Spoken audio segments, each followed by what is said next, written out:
আবারও চলে এলাম নতুন কিছু ব্রেকফাস্ট রেসিপি মর্নিং হেলদি টি লাঞ্চ মেনু নিয়ে। নমস্কার বন্ধুরা, আমি প্রিয়াঙ্কা আমার নতুন একটা ব্লগে তোমাদের সকলকে স্বাগত জানাই। প্রতিদিন সকালে ফ্রেশ হয়ে 1 গ্লাস করে জল দুজনেরই মাস্ট। রান্নাবান্না একটু কম থাকলে হাতে সময় নিয়ে কিছুক্ষণ গল্প বই পড়ে চলে যাই রান্নাঘরে। সকালের ব্রেকফাস্টে বানিয়েছিলাম গুজরাটি খিচু আর মর্নিং হেলদি টি, যেটা তোমাদেরকে এর আগেও রেসিপি শেয়ার করেছি। আবারও একবার যদি জানতে চাও তাহলে অবশ্যই আমাকে কমেন্ট করে জানিও, আমি সেই রেসিপিও শেয়ার করে দেবো। গুজরাটি খিচুর জন্য জল আর চালের পরিমাণটা সঠিক রাখলে একদম সঠিক রেসিপিটা বানিয়ে ফেলতে পারবে। হাফ কাপ চালের গুঁড়ির জন্য 1.5 কাপ জল নিয়েছি।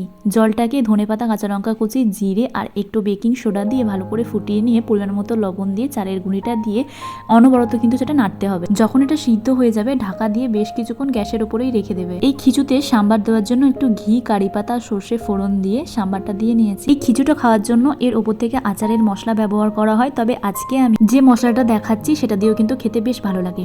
একটু বাদাম, ছোলার ডাল আর বিউলির ডাল শুকনো খোলায় ভেজে নিয়েছিলাম, সেটা গুঁড়ো করে উপর থেকে দিয়ে দিয়েছিলাম। খুবই হেলদি একটা ব্রেকফাস্ট রেসিপি তোমাদের সঙ্গে শেয়ার করলাম, এটা কিন্তু ট্রাই করতে পারো। বিনা তেল মশলায় হলেও খেতে কিন্তু বেশ ভালো লাগে। দুপুরে লাঞ্চের মেনুতে ছিল দই বেগুন।